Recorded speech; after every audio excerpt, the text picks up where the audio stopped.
hi there. You scared the crap out of me. I'm Seth McFarlane, Associate Production Coordinating Directorial Associate Managing Departmental Divisional Office Supervisor of the International Network Amalgamation Distributors Corporation Management Organizational Association of Men Who Like Pussy.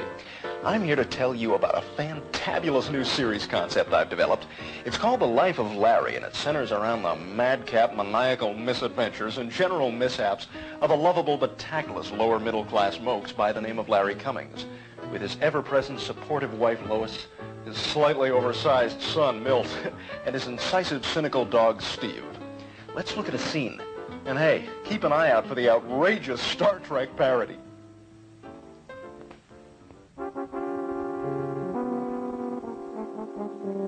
Captain's log, stardate 8169.7. The Enterprise has just completed a routine survey mission in the Gamma Fallopia star system. Mr. Sulu, ahead warp back to 6.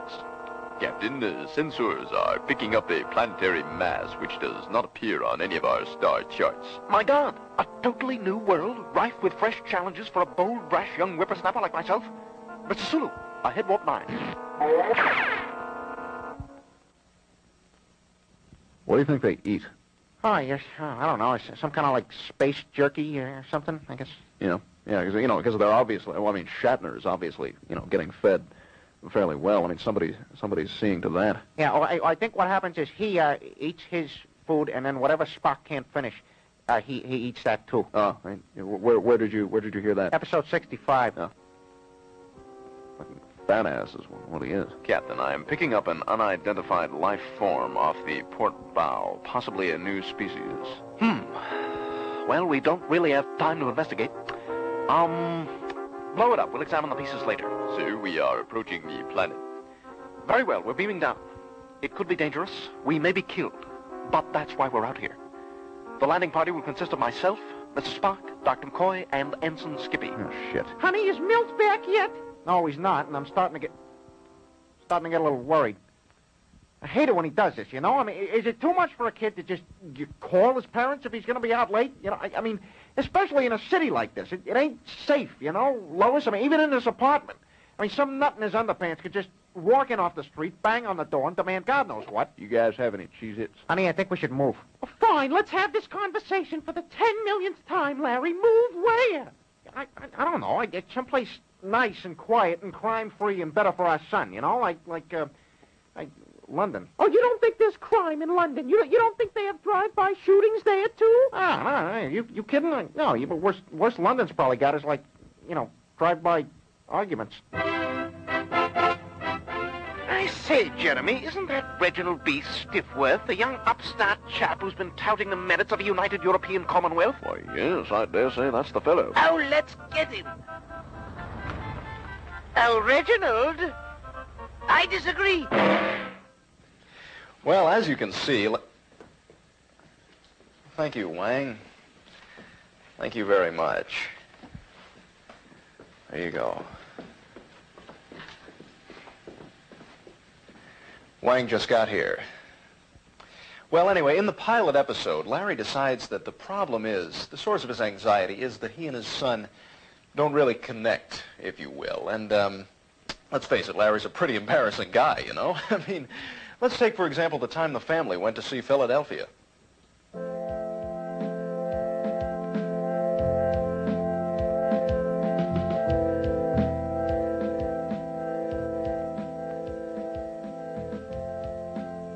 I got it. That's the guy from Big. Tom Hanks, that's his name. Oh, funny guy, Tom Hanks. Let me tell you, I've seen him in other stuff. Listen, anything that comes out of that guy's mouth, you know it's going to be a stitch. I have AIDS. Now that is funny. Listen, hey, bring that guy to a party at my house and have him say that, huh? Oh, God.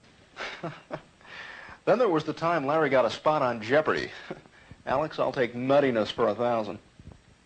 For $800, this chemical dye is found in 95% of all cosmetic products. Diarrhea. What? Oh, sorry. What is diarrhea? Oh, thank you, Wang. Thank you very much. Would you like some cheesecake? No? Well, I would.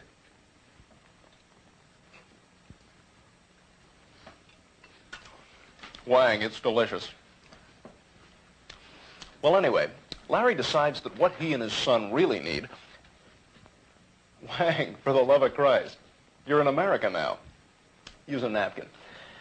Larry decides that what he and his son really need is a fun-filled day of pre-planned father-son activities. All right, men. Ensign Skippy's untimely and unfortunate death at the hands of those giant man-eating squirrel people has led me to believe that the aliens on this planet are hostile. Therefore, we must be sure to project an image of authority at all times. We can't appear the least bit weak, so you know what to do.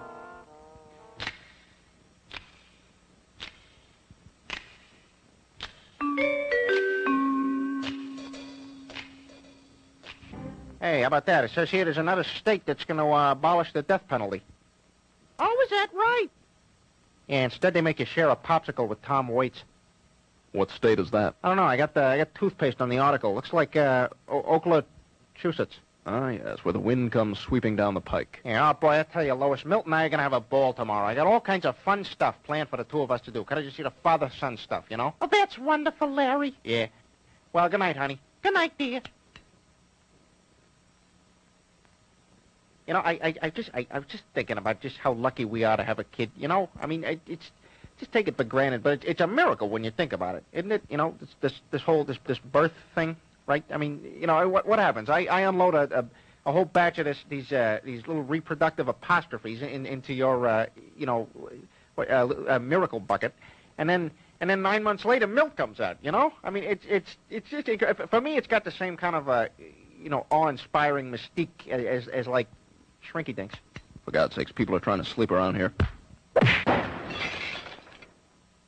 A fishing trip's a great bonding experience. You know, I swear to God we forgot something. And there's nothing like Sunday Mass to bring a family together.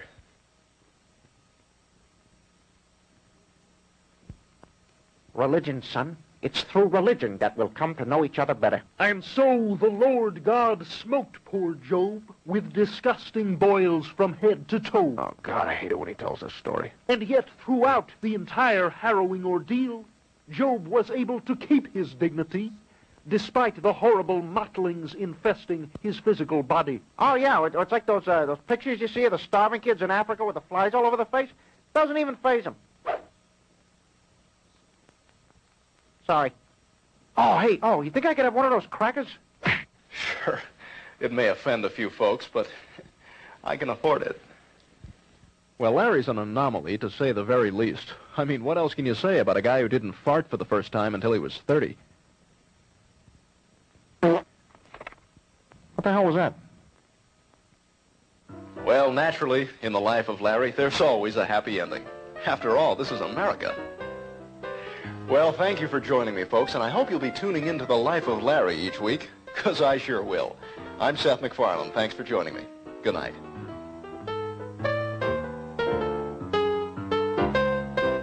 Let me give you just a few examples. This amendment does not preempt the states. It sets a cap. The Supreme Court will decide what that cap means, but the cap is not in any way worded to be binding, and in fact, in no way would change any of the current relationship of the states to their ability to do what they wish to do. In the late 19th century, a radical idea emerged that senators should be elected by popular vote, that state legislatures should no longer select the senators.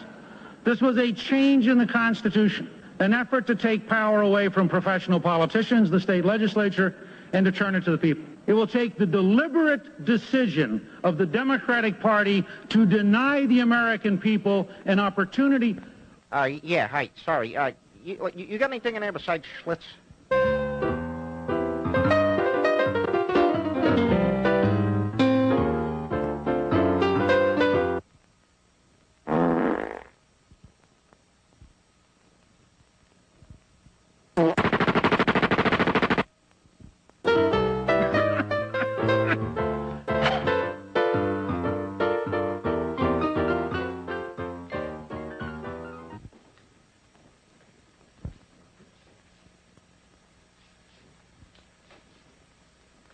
Wang.